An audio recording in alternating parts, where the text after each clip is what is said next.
The pregnancy test was positive, but we hadn't been intimate in 4 months. I'm staring at it right now, those 2 pink lines burning into my retina like a brand. Sarah's holding it up with this strange smile, the bathroom light catching the plastic edge of the test strip. Behind her, on our bedroom wall, hangs the calendar I use to track my business trips. Red circles mark every night I was away. 4 months of red circles. 4 months of empty beds and video calls and "I miss you" texts that apparently meant nothing. "Aren't you happy?" she asks, and something in her voice cracks. Not with emotion, with rehearsal. Like she's practiced this moment in the mirror. We're finally having another baby. Finally. As if we'd been trying.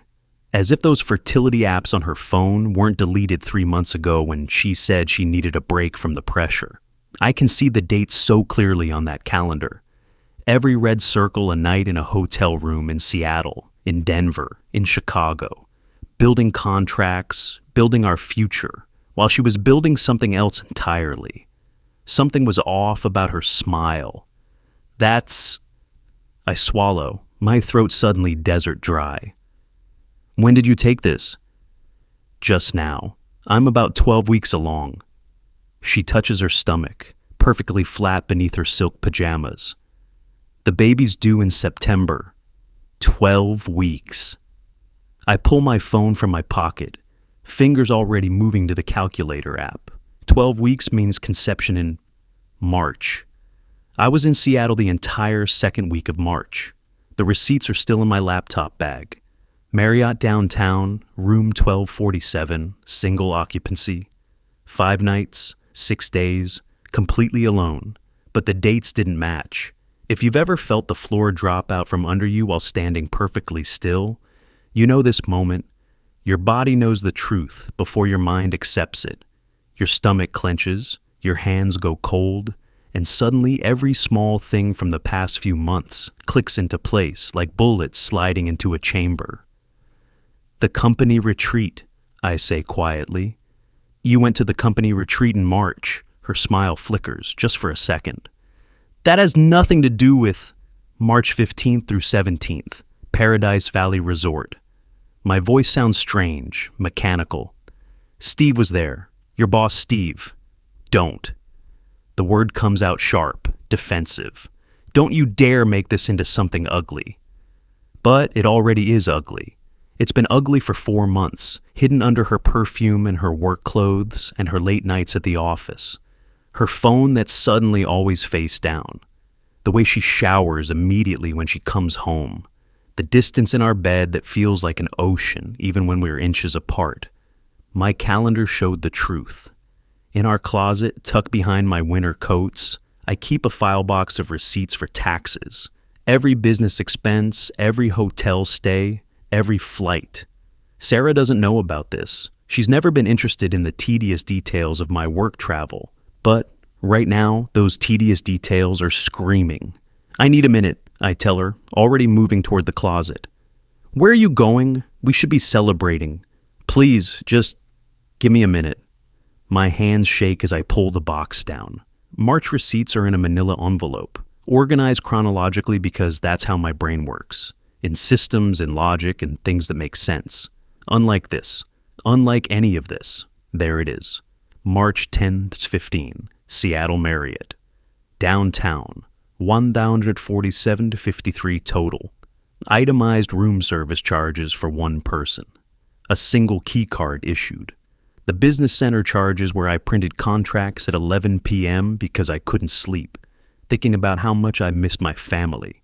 She didn't know I kept receipts from that business trip. The hotel receipts feel like evidence at a crime scene. In a way they are. Evidence of where I was when my marriage was murdered. 4 months. I count them again on my fingers like a child learning math. March, April, May, June. 4 months since we made love. 4 months since she let me touch her. "I'm just stressed," she'd said. "Work is crazy right now." And I believed her. I brought her flowers. I ran her baths.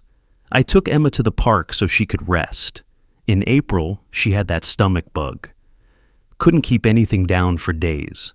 Now, I wonder if it was morning sickness. In May, she started going to yoga twice a week. Self-care, she called it. The credit card statements show charges at Paradise Valley Sports Club. They have yoga classes. They also have private changing rooms and a juice bar where someone might meet someone after class. Something else is hidden in this box, not a receipt, a printed email. Sarah had sent it to me in February, before everything, before March. Company retreat coming up. Wish spouses were invited. I'll miss you. She'd miss me. 4 months, I counted again. The ultrasound photo is tucked inside her jewelry box, behind the pearl earrings I gave her for our anniversary. She doesn't know I saw her hide it there yesterday. Doesn't know I heard her on the phone whispering, "No, he doesn't suspect anything." But I did suspect. I just didn't want to. The image is grainy, black and white, a little bean-shaped blur that's supposed to be our future. Except it's not ours. It's not mine. In the corner, barely visible, there's text. 12W3D, March 8 conception estimate. March 8th. I pull up my phone again. Check my flight records. United Airlines flight 57. Departed JFK March 9th, 6:45 a.m. I was at the airport by 5, which means I left home at 3:30 a.m., which means we couldn't have. The ultrasound was hidden. Sarah's standing in the doorway now, watching me kneeling here with papers scattered around me like shattered glass. "What are you doing?" "Math," I say. "I'm doing math." "This is insane. You're being paranoid." "Am I?" I hold up the ultrasound. March 8th conception. I was on a plane March 9. We hadn't been together for weeks before that. Her face changes, goes from defensive to something else, something calculated. The dates, they can be wrong. The doctor said they're estimates. 12 weeks, Sarah. You said 12 weeks. That's not an estimate. That's a measurement. She's crying now, but they're not the tears of joy from 5 minutes ago. These are different tears. Guilty tears. The kind that call me when you're caught, not sorry. 12 weeks. Impossible. Who is he? The question hangs in the air like smoke from a fired gun. She doesn't answer, doesn't deny, just stands there with one hand on her stomach, protecting something that was never meant to be mine. "It doesn't matter," she finally says. "What matters is our family. Emma needs—" "Don't." My voice is sharper than I've ever heard it. "Don't you dare use our daughter as a shield." Our daughter. Emma, 6 years old, sleeping down the hall in her princess bed, dreaming of butterflies and finger paintings. Emma, who still crawls into our bed during thunderstorms, who asks why mommy works so much, who drew a picture last week of our family that I now realize didn't include Sarah's stomach being any different. But she drew something else, something I didn't pay attention to then. Her company retreat that week. I pull up Sarah's company website on my phone, scroll to the events page, there it is. Annual Team Building Retreat, Paradise Valley Resort, March 15th and 17. And below that, the attendee list. Strategic planning sessions, trust exercises, evening social activities, Steve Morrison, Senior Director, Sarah Chen, Morrison, Project Manager, Steve. I've met him at 3 company parties. Tall, divorced, drives a Tesla, laughs too loud at his own jokes, puts his hand on Sarah's lower back when he thinks no one's looking. "Your wife is invaluable," he told me at the Christmas party. "I don't know what I'd do without her." Now I know exactly what he does with her. Steve's name on the agenda, Sarah's still standing there, waiting for me to say something, to forgive, to understand. To be the good husband who raises another man's child without asking questions. "I'm sleeping in the guest room tonight," I tell her. "Please, can we just talk about this? Tomorrow, when Emma's at school, we'll talk about all of it." I gather the receipts, the ultrasound, my phone, evidence. That's what this is now. Evidence. As I pass her in the doorway, she grabs my arm. "I love you," she says. That hasn't changed. But it has changed. Everything has changed, and we both know it. The guest room bed is too soft, too cold. Through the wall, I can hear Sarah crying. Real tears now, not performance. The sound should move me, should make me want to comfort her. Instead, I stare at the ceiling and think about Emma. Tomorrow is Thursday. Emma has art class after school. She loves art class, loves making things with her hands, creating worlds from crayons and construction paper. Last week, she made me a card that said, "Best Daddy Ever," with a heart that was slightly lopsided. It's on my desk at work, next to the photo from our last real family vacation, before March, before everything broke. If you've ever discovered a truth that changed everything, leave a comment saying, "I understand." Because right now, in this too soft bed, in this too quiet house, I need to know I'm not alone in this. That other people have survived this moment when the life you thought you had reveals itself as fiction. The clock on the nightstand glows 11:47 p.m. In September, there will be a baby in this house. But whose baby? And what do I tell Emma? How do I explain that mommy made a mistake that daddy can't fix? That sometimes love isn't enough? That families break even when you do everything right? My phone buzzes. A text from Sarah. "Please don't hate me." I don't respond. Can't respond. Because I don't hate her. I hate that she made me a fool. Made our daughter the child of a broken home. Made our marriage a lie. Tomorrow I'll have to figure out what comes next. Lawyers, custody, division of assets, all the ugly arithmetic of divorce. But tonight, I just lie here and count. 4 months since she loved me. 12 weeks since she chose him. 6 years since we promised forever. The numbers don't lie. Numbers never do. Emma's drawing changed everything. Thursday morning comes like a hangover. Slow, painful, inevitable. Emma's eating Cheerios at the kitchen table, swinging her legs, humming that song from Frozen she never gets tired of. Sarah's making coffee, movements too precise, too careful. We're both performing normalcy for our daughter. "Daddy, look what I drew at school yesterday." Emma holds up a piece of construction paper, bright crayon strokes, 3 figures and a 4th one. The 4th one is taller, wearing a blue suit. Above his head, she's written Mr. Steve in her careful kindergarten letters. The room goes silent, except for the coffee maker's gurgling. "Who's that, sweetheart?" I keep my voice steady, even as my hand tightens on my coffee mug. "That's Mommy's work friend. He came to pick her up that day you were gone. He has a cool car that makes no noise." Sarah drops her spoon. It clatters against the tile floor like an alarm. "When did Mr. Steve pick Mommy up?" I ask, still looking at Emma, not trusting myself to look at Sarah. "When you went on the airplane, Mommy said her car was broken." Emma takes another bite of cereal, oblivious. "He stayed for dinner. We had pizza." Why does Mommy cry when she talks to Mr. Steve? "Emma, honey, why don't you go brush your teeth?" Sarah's voice is strained. "The bus will be here soon." "But I'm not finished." "Now, Emma." Our daughter knows that tone. She slides off her chair, grabs her drawing, and heads upstairs. Her footsteps on the stairs sound like a countdown. Her car was broken? I set down my mug carefully, afraid I might shatter it. It wouldn't start. Steve was working late. He offered to stay for dinner, to eat pizza with my daughter while I was 3,000 miles away. It wasn't like that. Then what was it like, Sarah? Explain to me what it was like. She's backed against the counter now, arms crossed over her stomach, protecting, always protecting what's growing inside her. You were always gone. Every month, another trip, another contract, another... Don't. I stand up, the chair scraping against the floor. Don't you dare make this my fault. I was working for us, for Emma's college fund, for this house you said you loved. I was lonely, so you fucked your boss? The word hangs in the air like a slap.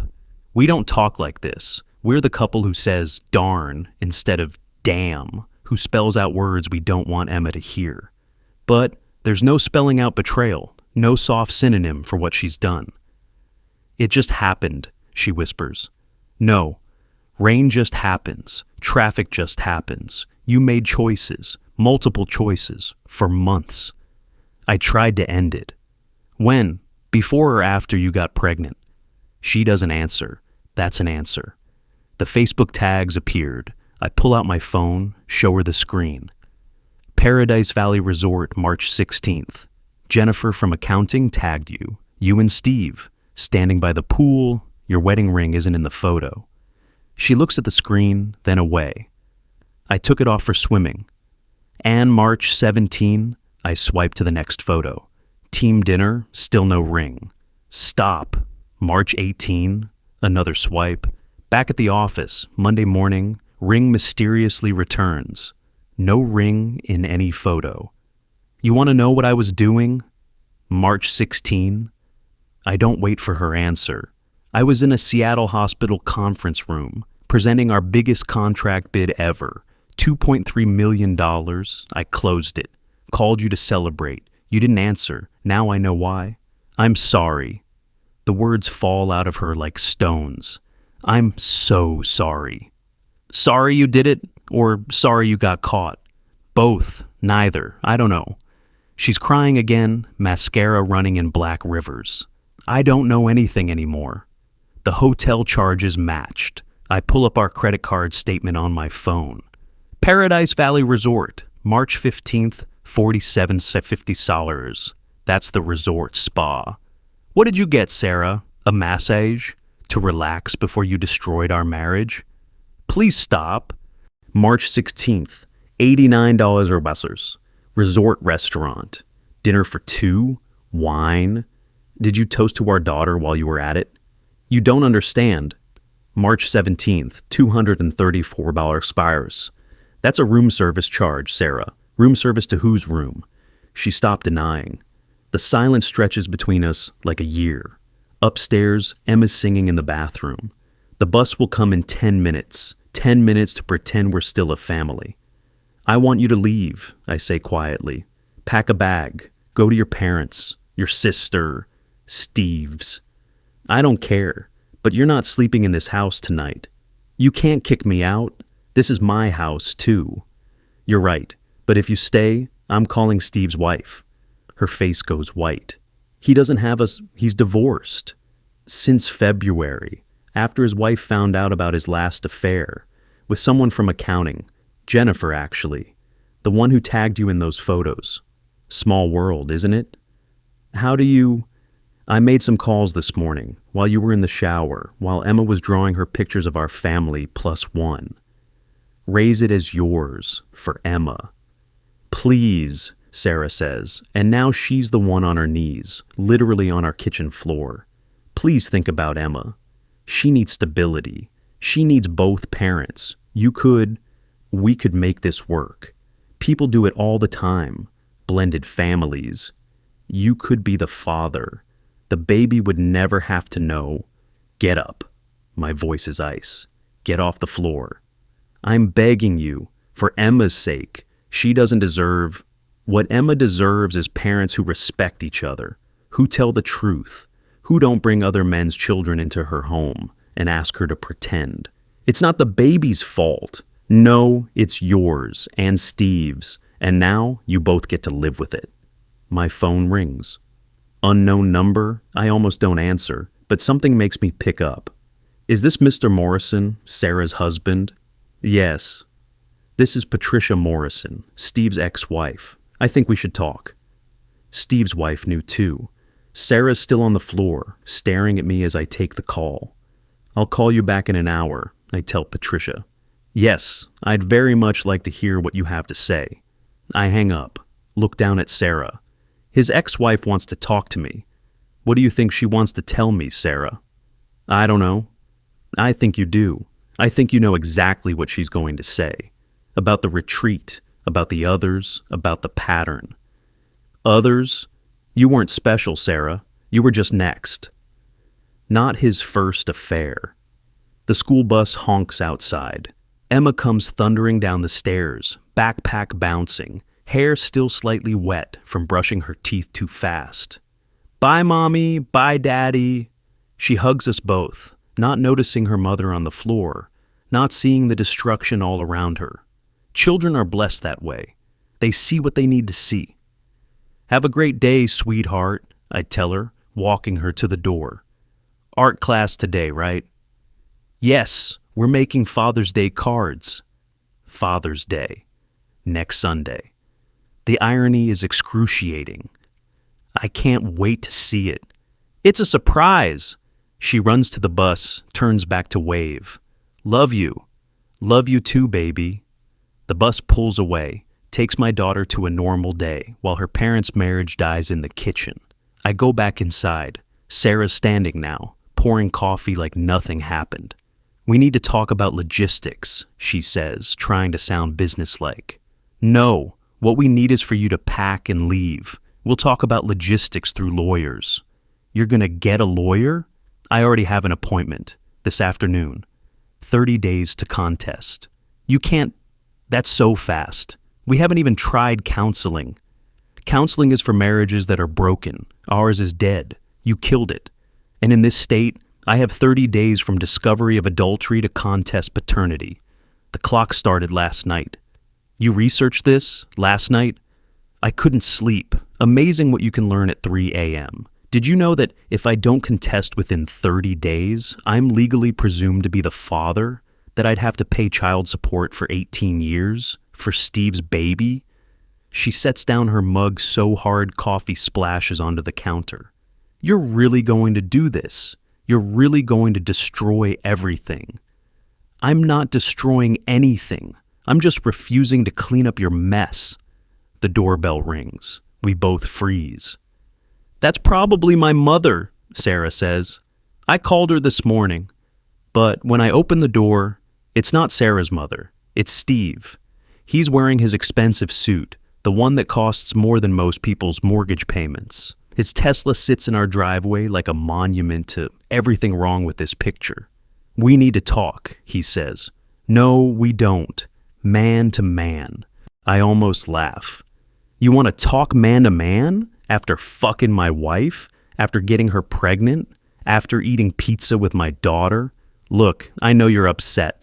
Upset? Now I do laugh. It's an ugly sound. I'm not upset, Steve. I'm documenting. Every text, every photo, every credit card charge, every witness who saw you together. For what? For my lawyer, for the divorce, for the paternity test you're gonna be court-ordered to take. His face changes. The smooth confidence cracks. You can't force me. Actually, I can. Maryland law. When paternity is contested in a divorce proceeding, all potential fathers can be compelled to test. That includes you. This is between you and Sarah. No, this is between you and your DNA, and your company's HR department. I assume they'll be interested to know you're fucking your subordinate. Again. You wouldn't. I already did. Sent the email an hour ago, with photos from the retreat. CC'd the board of directors. He takes a step back. You vindictive piece of... Daddy! Emma's voice cuts through everything. She's standing at the top of the stairs, not at school. Here. Emma, why aren't you on the bus? I felt sick. She's holding something, a piece of paper. My tummy hurts. Sarah pushes past me and Steve. Come here, baby. Let's get you some water. But Emma doesn't move. She's looking at Steve. Why are you here? I just came to talk to Daddy about work stuff, Sarah says quickly. No, Emma says. That's not true. Emma's note broke me. She comes down the stairs slowly, holding the paper. It's not a Father's Day card, it's a note. In her careful printing, Dear Daddy, I promise to be good if you don't leave. I won't ask for toys, I won't complain about vegetables, please stay. Love, Emma. My knees almost buckle. Emma, baby, why would you think I heard you and Mommy fighting through the vent last night and this morning? Will Daddy leave too? Oh, sweetheart. I pick her up, and she wraps her arms around my neck so tight I can barely breathe. I'm not leaving you. Ever. No matter what happens, You're my girl, my best girl. But you said mommy has to leave. I look at Sarah over Emma's head. She's crying silently. Steve is backing toward the door. Sometimes grown-ups have problems, I tell Emma, but those problems are never your fault, and they never change how much we love you. Is it about the baby? Everyone freezes. What baby, honey? The baby in mommy's tummy. I heard her on the phone. She said, Steve, I'm pregnant. Is Mr. Steve the baby's daddy? The silence is deafening. Steve is gone. I didn't even hear him leave, but his Tesla is pulling out of the driveway silently, just like Emma said, running away. Again. Sarah, I say quietly, take Emma upstairs, pack her a bag. You're both going to your mother's. But now. What matters more, keeping family together at any cost, or showing children that truth has value? I don't have the answer.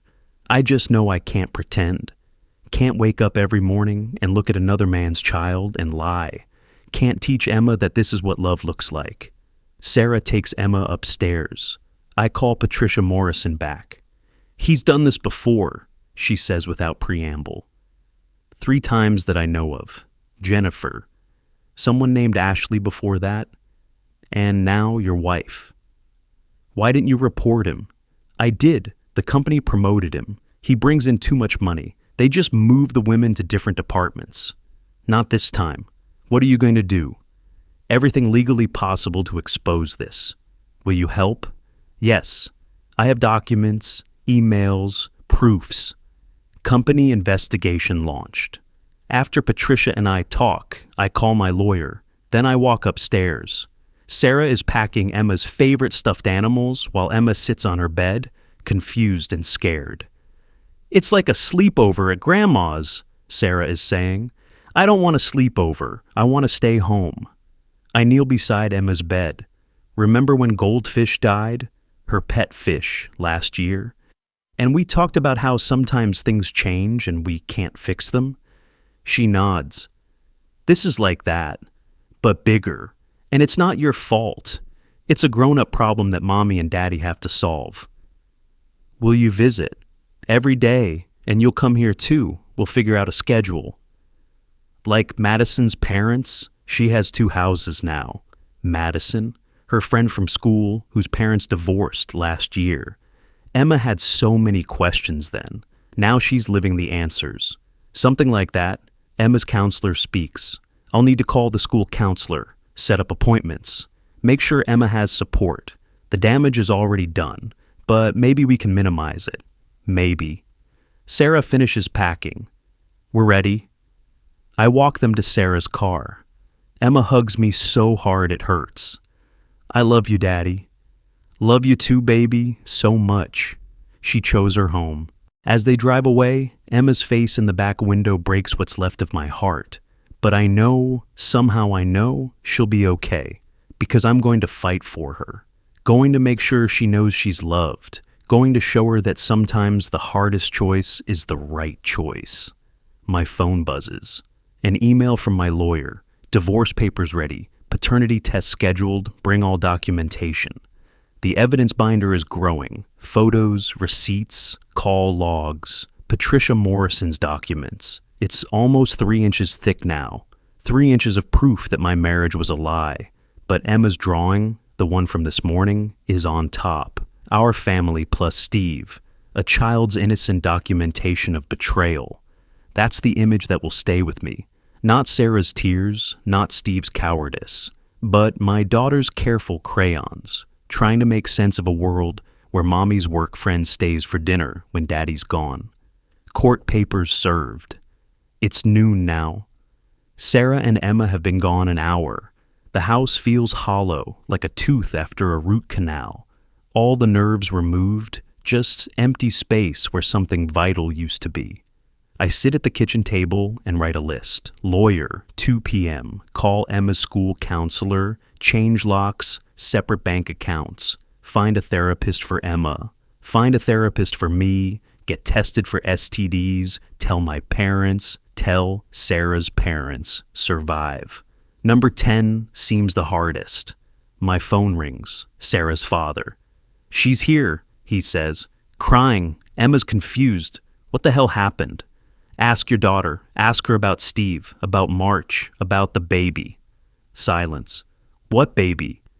"The one she's carrying. That isn't mine." Her parents knew everything.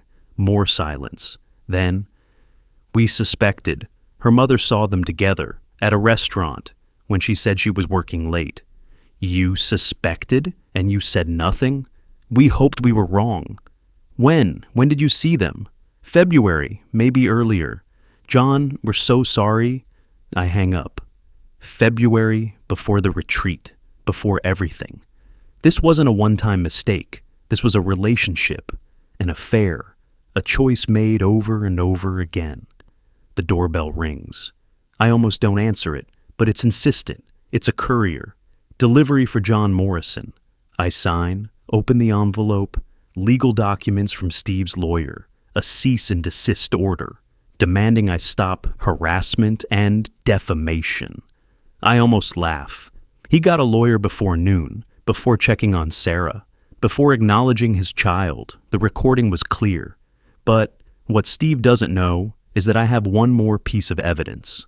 The recording from Sarah's phone. She didn't know I could recover deleted voice memos from her cloud backup 3 weeks ago. Her and Steve. "Don't worry about John. He's oblivious." But if he finds out, he won't. And even if he does, he won't leave Emma. He's too good a father. He'll raise the baby as his own. "You sound sure?" "I know my husband. He'd never break up Emma's family."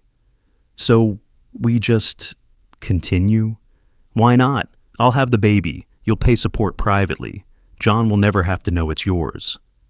Secret child support planned. 6 weeks pass like surgery. Necessary, painful, transformative. The lawyers do their dance. Papers filed. Depositions taken. Sarah moves back into the house while I stay at an extended stay hotel near Emma's school. Maryland law says we can't remove a child from their home during custody disputes. So, I'm the one who leaves every night, and I'm the one who arrives every morning to make Emma breakfast before school. "Daddy, why do you have a suitcase?" she asked the first week. "Just some work stuff, baby." The lies we tell to protect our children become the truths that haunt us. Evidence binder complete. Today is the day. Family court. 9 a.m. sharp. I'm wearing my best suit, the one Sarah bought me for our 10th anniversary. Ironic. My lawyer, Catherine Chen, no relation to Sarah, thankfully, reviews our binder one last time in the courthouse cafe. "We have everything," she says. "Timeline, photos, financial records. The recording is our ace." Will they play it in court? If necessary, but Sarah's lawyer will probably advise her to settle once they know we have it. I don't want to settle. I want the truth on record. Catherine looks at me over her coffee. The truth can be expensive, emotionally, for everyone. Emma deserves to know her mother chose another man over our family. Maybe not today, maybe not for years, but someday. And when she asks, I want court records that show I fought for her. Then we fight. The courthouse is all marble and echoes. Sarah's already there with her lawyer, a shark named David Brennan, who handled her boss's promotion last year. She's wearing the dress she wore to Emma's kindergarten graduation, playing the devoted mother. "John," she says as we pass in the hallway. I don't respond. Can't. If I open my mouth, 6 weeks of rage might pour out. Steve enters the courtroom. He's not alone. 2 lawyers flank him like bodyguards. He's here as a witness, for her. "Are you fucking kidding me?" I whisper to Catherine. "Stay calm. This is good. He's under oath now. We can ask him anything." As her witness, the judge enters. The Honorable Margaret Torres, 60-something, stern-faced, wedding ring on her finger. She's been married 40 years, according to Catherine's research. Understands commitment, understands betrayal. We're here for Morrison versus Morrison. Dissolution of marriage and custody determination. Sarah's lawyer stands. Your Honor, my client wishes to make a statement. Proceed. Sarah stands, clears her throat. I made a mistake. I admit that. But mistakes shouldn't destroy families. I'm asking this court to consider what's best for Emma. She needs both parents. She needs stability. And she needs the sibling I'm carrying. Mrs. Morrison, the judge says, is your husband the biological father of your unborn child? The courtroom goes silent. We haven't determined that. Then let's determine it now. Mr. Morrison, have you requested a paternity test? Catherine stands. We have, Your Honor. We've also subpoenaed Mr. Steve Hamilton for testing. Steve's lawyers object. The judge overrules. Mr. Hamilton, you'll submit to testing today. Court's recess for 2 hours while tests are conducted. Judge opens the envelope. 2 hours later, we're back. There's an envelope on the judge's bench. Sarah is pale. Steve won't make eye contact with anyone. The judge opens it slowly, reads. Her face doesn't change. Mr. Morrison, she says to me. Please stand. I stand. The probability of your paternity of the unborn child is 0%. DNA speaks truth. Mr. Hamilton, please stand. Steve stands. His lawyers look like they want to disappear. The probability of your paternity is 98%. 0% match. The courtroom erupts in whispers. Sarah starts crying. Steve sits down hard, like his legs gave out. Order, the judge says. Mrs. Morrison, you have 2 minutes to explain why this court should grant you primary custody of Emma Morrison, given that you've admitted to adultery and have been proven to have lied about the paternity of your unborn child. Sarah's lawyer whispers furiously in her ear. She stands. Because I'm her mother? Because I've been there every day? Except when you were at the Paradise Valley Resort, Catherine interrupts. Or the extended lunches with Mr. Hamilton. Or the late nights that were logged as overtime but were actually objection. Sustained. Ms. Chen, you'll have your turn. But the damage is done. The judge is looking at Sarah differently now. Emma's counselor speaks. Your Honor, Catherine says, we'd like to call Dr. Jennifer Matthews, Emma Morrison's school counselor. Dr. Matthews takes the stand. She's holding a folder. Dr. Matthews, has Emma spoken to you about the situation at home? She has, several times over the past 6 weeks. What has she said? She's confused, scared. She's particularly upset about the baby. Why? She believes the baby will replace her in her mother's affections. She's also made some concerning statements about Mr. Hamilton, such as, she said, Mr. Steve makes mommy happy, but daddy's sad. I don't like him.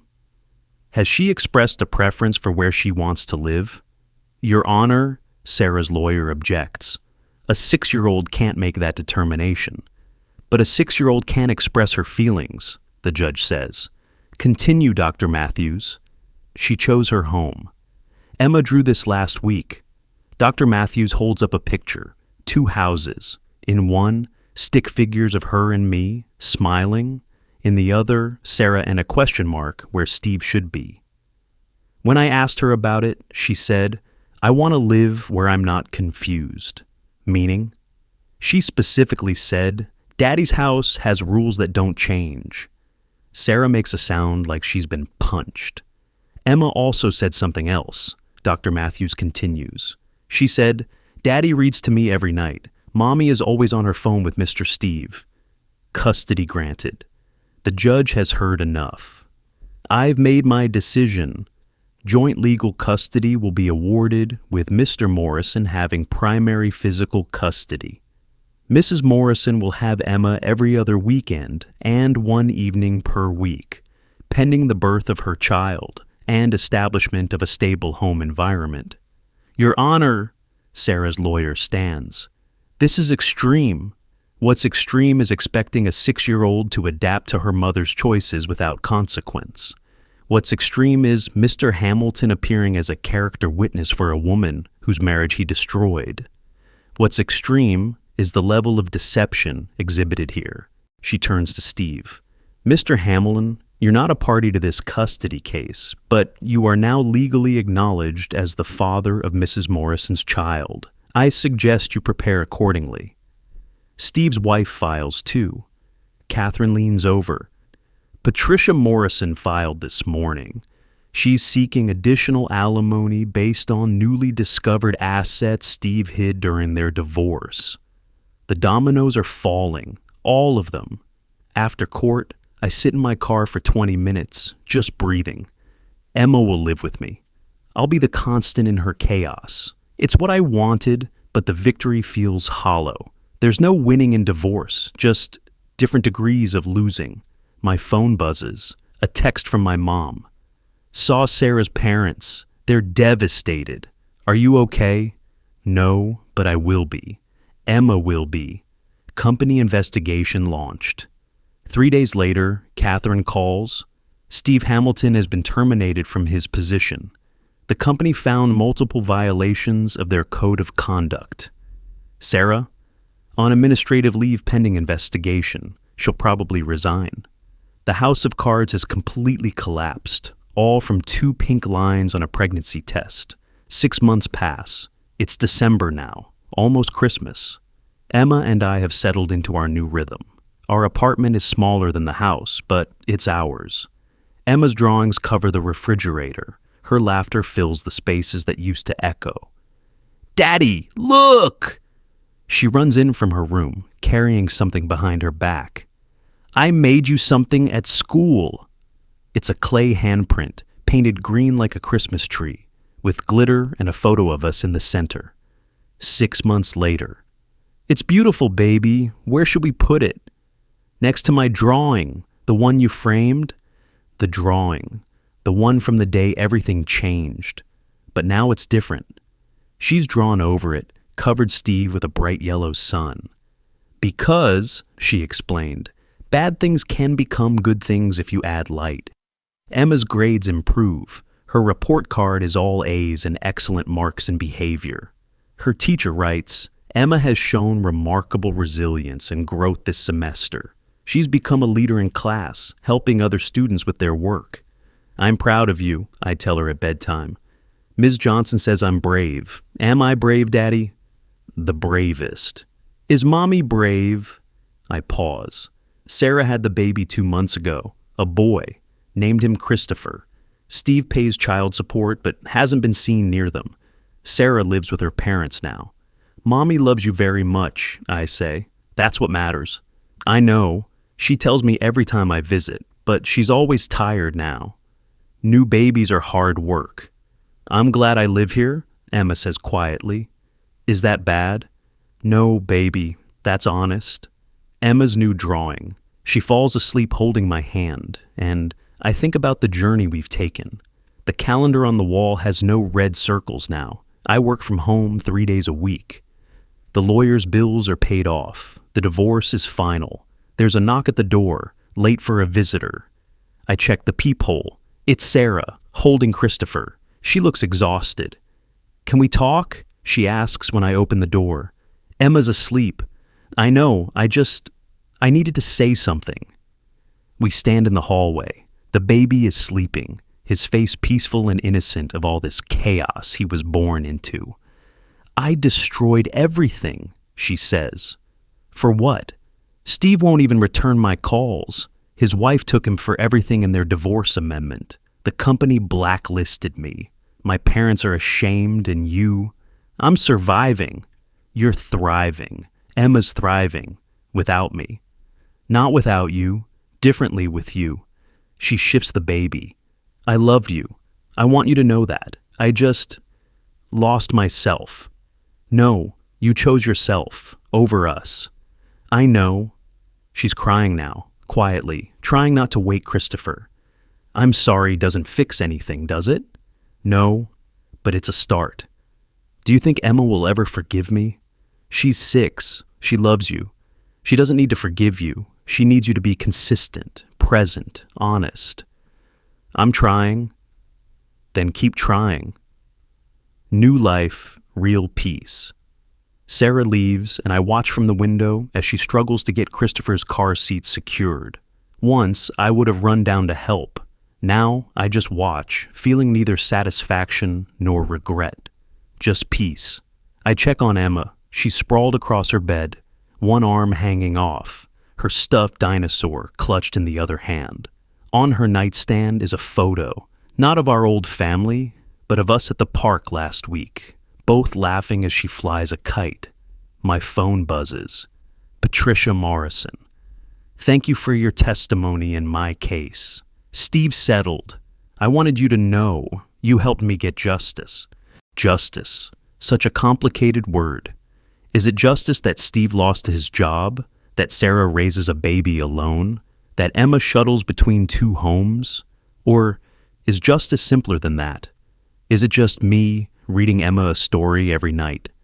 Is it her knowing she's loved without conditions, without lies, without performances? The truth always surfaces. I think about that first night, holding that pregnancy test, the calendar with its red circles behind Sarah's shoulder. How the truth was always there, waiting to be seen. We just have to be brave enough to look. Daddy? Emma's voice, sleepy from her doorway. Hey baby, bad dream? No, good dream, you were in it. Yeah? What were we doing? Flying, like superheroes, fighting the bad guys. Did we win? She smiles, gap-toothed because she lost another baby tooth yesterday. We always win, Daddy, because we're a team. We protect what we love. I tuck her back into bed, kiss her forehead. Yes, we are the best team. Daddy? Is it okay that I'm happy? Even though Mommy's sad sometimes? It's more than okay. Your happiness doesn't take away from anyone else's. You remember that. She nods, already drifting back to sleep. I stand in her doorway for a moment, watching her breathe. 6 months ago, I thought my life was ending. But maybe it was just beginning. Maybe sometimes we need to lose everything we thought we wanted to find what we actually need. The apartment is quiet, peaceful. There's no tension in the walls, no secrets in the silence. Just me and Emma and our rebuilt life. Tomorrow is Sunday. Emma has art class in the morning. She's making a project about families. All kinds of families, her teacher said. Traditional, blended, chosen, found. We're making a collage. Photos of us, her grandparents, her cousins, her best friend Madison, even Sarah and baby Christopher. Because family isn't about perfection. It's about truth. It's about showing up. It's about choosing love over lies, even when the truth hurts. Share your story of choosing truth over comfortable lies. I close Emma's door and go to my desk. There's an email from Catherine, my lawyer. Thought you should know. Steve's company is implementing new policies about workplace relationships. They're calling it the Morrison Protocol. Your case is changing things. The Morrison Protocol. Not the legacy I planned, but maybe the one that was needed. There's also an email from a number I don't recognize. The subject line. Thank you. Mr. Morrison, you don't know me, but I work at Sarah's former company. Your courage in exposing what happened gave me the strength to report my own situation with a superior. Because of your case, I was believed. Thank you for fighting publicly when you could have settled privately. I closed the laptop. These stories, they matter. The ripples of truth spread farther than we know. The calendar on my wall has next week circled, not in red for travel, but in green for Emma's winter recital. She's singing a solo. Brave by Sarah Betrayal. She chose it herself. Because, she told me, being brave isn't about not being scared. It's about doing the right thing even when you are scared. My 6-year-old philosopher, my teacher, my reason for everything. Not about love, not about Emma, just about image. But she was wrong about that. It was about love. Just not the kind Sarah understood. It was about loving Emma enough to show her that integrity matters. Loving myself enough to demand respect. Loving truth enough to speak it, even when silence would have been easier. No more lies, no more pretense, just truth. The frame drawing on the wall, Emma's revised version with the sun covering Steve. catches the light from the hallway. It's beautiful in its imperfection. The proportions are wrong, the colors don't stay in the lines, but it's honest, it's real, it's ours. This is our story. A family built not on pretense, but on truth. Not perfect, but genuine. Not whole in the traditional sense, but complete in all the ways that matter. Tomorrow, Emma and I will make pancakes. She'll get syrup everywhere. We'll laugh. We'll plan our week. We'll call Sarah so Emma can say good morning to her baby brother. We'll live our new normal with grace and gratitude. But tonight, I just stand here in the quiet apartment, looking at that drawing and feel something I haven't felt in so long. Grateful. Grateful for the truth that set us free. Grateful for the strength to face it. Grateful for the little girl sleeping down the hall who reminds me every day that love isn't about what we endure. It's about what we choose to build after everything falls apart. The drawing catches the light again. The sun Emma added isn't just covering the painful parts, it's transforming them, making them the part of something new, something better. Maybe that's all any of us can do. Take our broken pieces and add light until they become something else, something brave, something true, something worth framing on the wall.